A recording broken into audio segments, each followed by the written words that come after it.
and backtracking in that structured algorithm class. So now we need to understand recursion. Though in our previous lessons, we briefly explained recursion and we showed some algorithms that involves recursion, right? So here we're going to be looking at some examples here. We're going to be looking at two examples, which are the factorial and the Fibonacci. So the three transversals here will be lesson 6, where we look at the in-order transversal, where we're looking at the pre-order transversals, the level order transversals, and the post-order transversals. So we're going to be looking at that separately in lesson 6 video. So here we're going to be looking at just Fibonacci and factorial, right? So now what is recursion? Recursion is a fundamental programming concept where a function calls itself to solve smaller instances of a problem until a base condition is met. So it's particularly useful for problems that can be divided into smaller sub-problems like factorial calculation, Fibonacci, and tree transversals, right? So now there are two components of recursion, like understanding the components of recursion. So the first one here is the base case. So a condition that stops the recursion. Then the second one is recursive case. This part is where the function calls itself with a smaller input or simpler input. Remember, when there's no base case and you're writing a recursive algorithm, now that algorithm will keep on looping indefinitely, right? To loop continue indefinitely, leading to stack overflow error. But if there's a base case when the recursive algorithm is being performed, right? So when it gets to this base case, it stops the recursion, and that's what we're going to be seeing here. Now let's look at the first example here, which is a factorial. So a factorial is a mathematical operation that multiplies a positive integer n by all positive integers less than itself down to 1, right? Down to 1. So now let's give an example. Let's assume that we want to look for a factorial of 3 factorial. So it gives you, looking at definition here, it will be 3 times 2 times down to 1, which is down to 1 here. So 3 times 2 is what? 6 times 1 is 6. So factorial 3 factorial is 6. What happens if I want to look for the factorial of 2 factorial, which will give you 2 times 1, which will give you what? 2. What about 4 factorial? So 4 factorial is 4 times 3 times 2 times 1, which will give you 4 times 3 is 12 times 2 is 24 times 1 is 24. Now, how do we pass this instruction? How do we pass this instruction to the computer, right? How do we pass this instruction to the computer? That's what we're going to be seeing here, right? So I'm going to copy this and paste it here.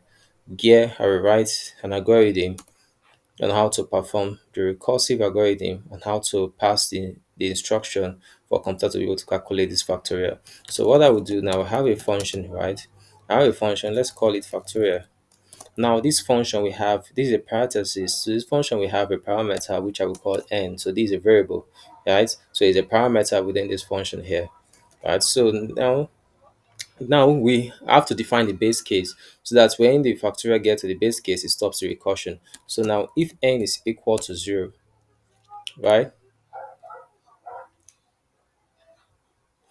Or if n is equal to 1, right? So return, because it's based on the definition here, based on the definition of our Fibonacci here, he said that a factorial is a mathematical operation that multiplies a positive integer n by all positive integer less than itself down to 1. So now the base case will be if n equal to 1, return 1, right? Return 1. Then else it will return the n times the factorial, which is the function itself, n minus 1, that is reduced. So I will explain this, right? I will explain how this works. So let me take this. So these are within the function here. So this is within this guy here. So now let's explain this. Let's assume that I'm looking for the factorial of 3, right? The factorial, right? So this is the factorial. This is the function. Let's assume I call the function. I'm looking for a factorial of 3. So if you can see in the first base case here, our n is what? 3. So if 3 is equal to 1, return 1. So here 3 is not equal to 1, right? So it will perform this operation, which becomes what? 3 times. Now factorial becomes 3 times. This is factorial, which is 3 minus 1, which will give you what? 2, right? So that is how I will recursively break this down, right? I will recursively break it down. Now I'm looking for factorial 2. So factorial 2 now, factorial 2, factorial 2, we'll first of all look at the base case. Is 2 equal to 1? Now, since 2 is not equal to 1, perform this should become so 2 times factorial 2 minus 1, which should give you what? 1, right? Which should give you 1. So now, I will look for the factorial 1, right? So I will copy this. I'll look for factorial 1. So factorial 1 will be equal to, now looking at the base case, if n is equal to 1, right? So in this case here, our n is equal to 1, so it returns 1. So our recursive algorithm stops here, right? It stops here. Now, what happens here, it will now times this, right? It will now times this. So this is 2. The first case here is 2 times factorial 1, and our factorial 1 is 1, right? So 2 times 1 is what? Is 2.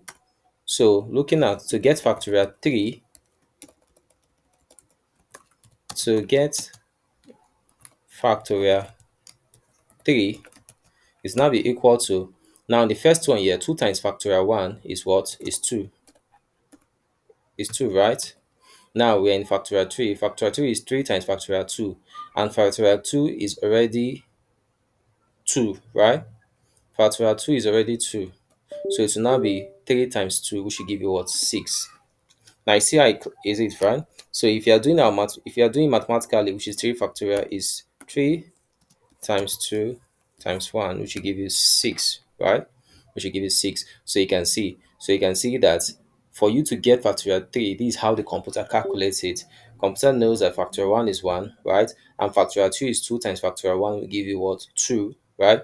Then factorial 3 is 3 times factorial 2 will give you what? 3 times 2, which will give you what? 6.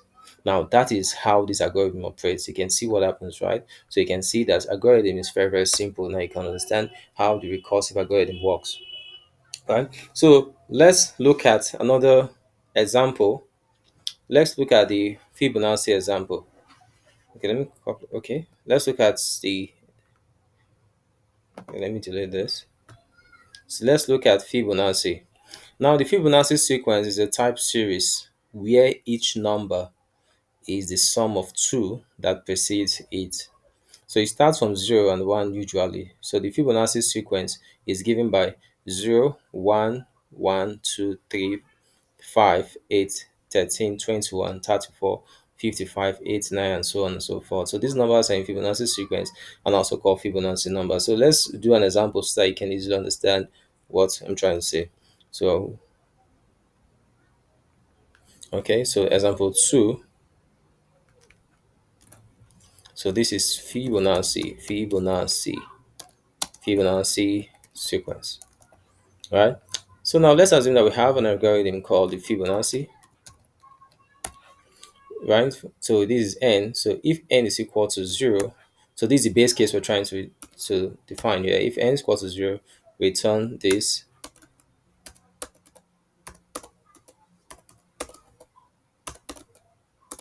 Let me come. If n equals to 0, return 0. If n equal to 1, return 1. I will explain this. Then return return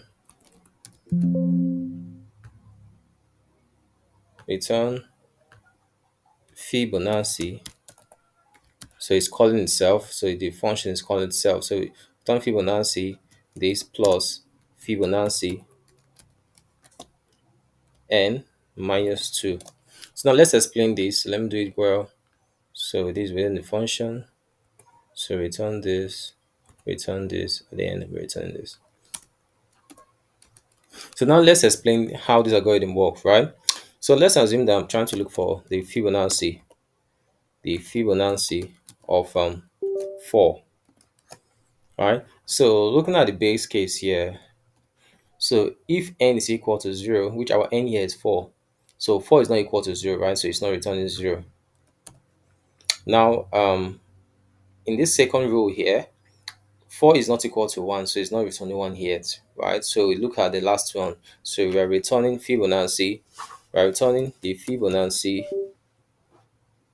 We are returning Fibonacci, which is 4 minus 1, which will give you 3, right? plus then Fibonacci, let me copy this, plus Fibonacci 4 minus 2 will give you what? 2, right? So you can see that the Fibonacci of 4 is Fibonacci 3 plus Fibonacci 4. But right now, the computer doesn't know which one is Fibonacci 3, which number is Fibonacci 3. And that's how it keeps on recursively breaking this down until we get to this base case, then recursion stops. So now we'll look for the recursion of Fibonacci 3, right? So we'll do a recurse. The computer will find Fibonacci 3. So Fibonacci 3 will give you, which is 3 minus 1 will give you, 3 minus 1 will give you 2, right? Plus 3 minus 2 will give you 1, right? So now to get Fibonacci 3, you need to find out Fibonacci 2 and Fibonacci 1. So to find out Fibonacci 2, which will be equal to, now Fibonacci 2 will be 2 minus 1 is 1, Fibonacci 1, right? Plus, right? Then Fibonacci 1 is what? Now you can see the base case here. You can, this is 2, right? This is 2. 2 minus 1 is 1. So 2 minus 2 is Fibonacci 0. So to get Fibonacci 2, you need to find Fibonacci 1 and Fibonacci 0, right? So now we have to, then Fibonacci 1 will give you what? Looking at the base case here, now n is 1.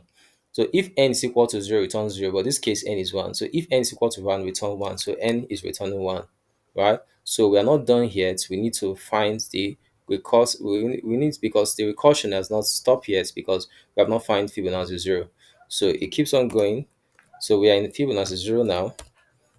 So they check the base case. So if n is equal to 0, which n here is 0. So if n is equal to 0, return 0. So it stops the recursion, right? So now let's do this. So remember, the Fibonacci 0 is 0 and Fibonacci 1 is 1. So to get Fibonacci 2 is Fibonacci 1 plus Fibonacci 0, which becomes what? Fibonacci 1 is 1 plus Fibonacci 0 is 0. So 1 plus 0 is 1. Now to get Fibonacci 3 is Fibonacci 2 plus Fibonacci 1. So in this Fibonacci 2 here is 1 plus 0. So Fibonacci 2 is 1. So it will be 1 plus Fibonacci 1 is 1, which gives you what? 2. So Fibonacci 3 is 2, right? Now to get Fibonacci 4 is Fibonacci 3 plus Fibonacci 2. Now Fibonacci 3 here is 2 plus Fibonacci 2 is 1. So the answer for Fibonacci 4 is equal to 3, right? So this is the answer. So Fibonacci 4, the answer is 3. So if you are looking for, even if you are looking for Fibonacci 5, so you follow the same rule, then you get your answer, right? Got Fibonacci 5.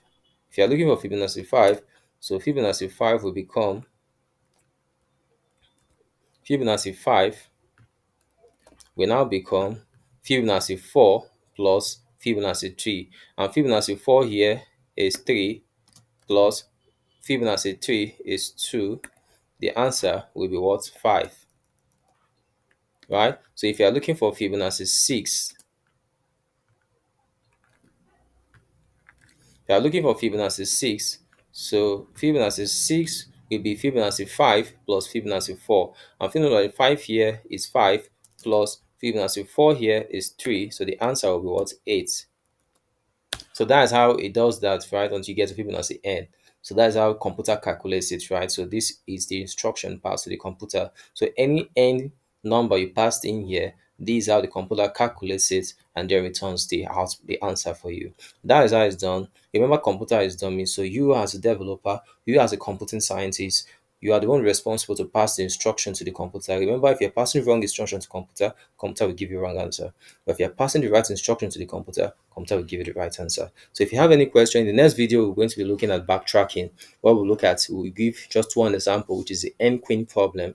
We're going to be using the n-queen problem to demonstrate how backtracking works, right? So that in lesson 5, we'll move on to the next lecture, and then until we complete the lecture for that structure and algorithm. Hope you enjoyed this class. If you have any question, feel free to ask me. I'm always here to answer you. Thank you and God bless you. You can chat me on my WhatsApp or you send me email if you want to know more further on anything in computing, right? I'm always here to assist you. Thank you and God bless you.